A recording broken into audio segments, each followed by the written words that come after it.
Hi everyone. We had technical difficulties with our recording for Mass again this evening. I don't know what happened, but the video just did not come through. I could hear audio on the recording, but it's just a black screen for the entire thing, almost like a lens cap got left on the camera. But here's the thing, there is no lens cap. When I started the camera to record, I could see the picture I wanted to see. Looked like it was working, but it wasn't. So I'll try to figure that out this week. But at least in the meantime, I wanted to summarize for you the gist of this week's homily. In the gospel, we hear Jesus giving a parable that echoes a parable from the prophet Isaiah, using this image of someone who builds a vineyard and equips it with everything it needs, a wine press, a gate, a wall, everything, and then leases it to tenants. We hear a warning at the end of the gospel passage this week, and Jesus speaks this parable to the religious officials, and they, in essence, condemn themselves. They point out that if God has prepared everything and you have not delivered, then sooner or later God is going to take whatever it is away from you and give it to somebody else who will deliver. Well, I think it's important, before we focus on the warning there, to focus on what God prepares. Here's what I mean.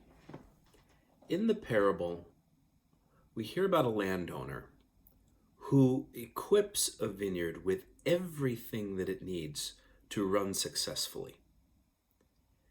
And presumably, he is renting this vineyard to vintners.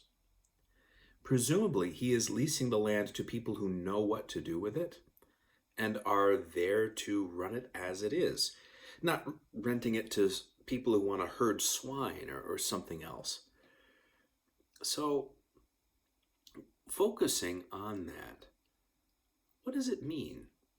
What does it mean to conclude that we have something that God has prepared? The parable is directed toward a community, but I would like us to consider it from the perspective even of an individual. If God is going to look to receive something from me, it's not going to be anything foreign or extraordinary or exceptional toward the preparations that God has already made for me. In other words, to extend the analogy, if we think of God as this landowner who has prepared a vineyard, he's not going to bring in swine herders and expect bacon in return. So in my life, when I look at the gifts I have received, the talents I have received, when I look at the desires of my heart, in essence, how God has made me, the return that God is expecting is going to be completely in line with that. God is not going to ask me to make some kind of return to him foreign to or extraneous to what he's made me to be. I think it's important for us to focus on that, because we can easily fall into a kind of anxiety over God's expectations. We hear the warning part of this week's parable, and maybe we're not so confident that when God comes to collect his rent from us, that we're going to have what he wants. But this is to have entirely missed the point of what we're supposed to be doing. It's to have fallen into a delusion that we are supposed to be anything other than ourselves, or that we're supposed to deliver to the Lord anything other than what flows naturally from our own unique goodness that he himself has created and that he has provided for in all of the ways that he has orchestrated our lives. It is God who has laid out a place for us within our families, within our communities. It's God's providence that has given us the education that we have, has developed within us the skills that we have. All of that has come from the Lord. He wants us to use those things, not something else. Likewise, sometimes we get caught up in things, and the devil loves nothing more. The devil loves nothing more than to have us say, walk into the figurative vineyard that God has prepared and point out the winepress. What's that for? What good is that? You don't know what to do with that. You can't use that. This is what the devil does with us, with our gifts, our talents, the truest, most noble desires of our hearts. The devil seeks to convince us that, no, that's a distraction, or no, that's wrong. Likewise, what does the devil try to do? The devil will try to say to us about all of these good things in our life, oh, you better protect that. You better not lose that. You certainly better not put it at the service of God. That's too risky.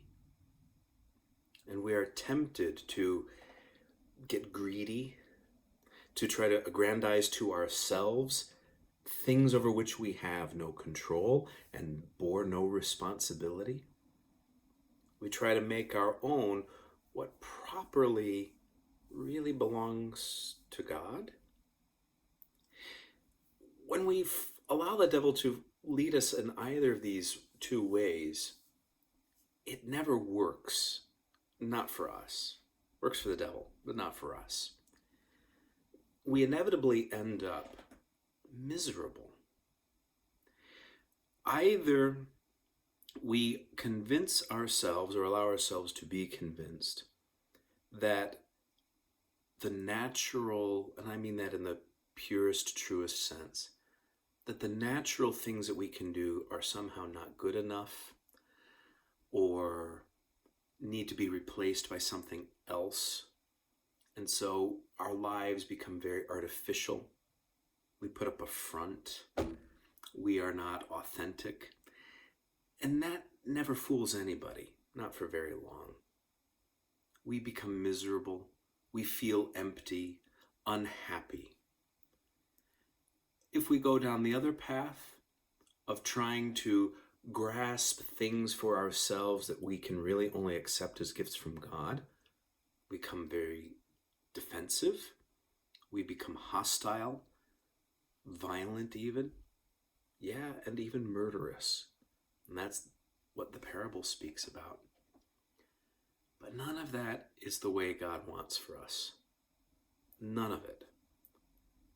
God has done so much to lay everything out for us exactly as we will need it. God has laid the groundwork. He's equipped us, and he has given us our own little corner of life that will have everything we need to be productive, happy, and fulfilled. And when God comes around looking for rent, he is not looking for anything else other than the fruits of that natural, blissful, joyous productivity. He doesn't want us to be slaves. He doesn't want us to be square pegs constantly being pounded into round holes. No. God is loving, and he has made every provision for our good and for our benefit. Let's trust that. Let's go with it. And in going with it, find ourselves adorned and producing the fruits of true holiness. God bless you. Peace with all of you this day, and with all who love the Lord in simplicity of heart.